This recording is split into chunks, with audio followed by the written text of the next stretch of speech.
Hey folks, hello and welcome to this YouTube channel. In this video, I'm gonna teach you how to fix black screen with cursor only in Windows 11. So without any further ado, let's get started. The very first step that you need to do is at the keyboard, press Ctrl, Shift, and Escape key together. And in that way, you'd be able to open Task Manager. Again, press together Control Shift and Escape key together, and you would be able to open Task Manager, where here you need to proceed and run new task. And here, please tap for Explorer.exe, then click on OK. The moment you have to click on it, you would be able to fix the problem. Okay, so that's the very first method that you can do.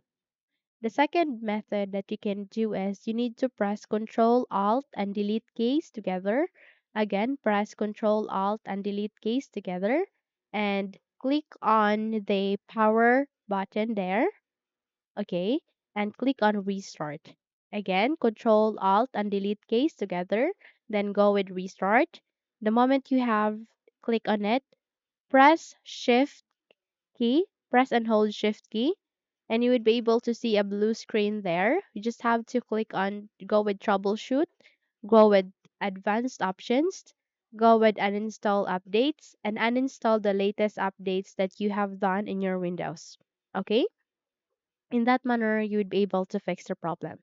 Okay? Relaunch your Windows again and check if your problem has been fixed. So that's it. If you think this video helped you a lot, then don't forget to subscribe, hit the like button as well as the bell icon to be updated for more tutorials like this. Thank you for watching this video and have a good day.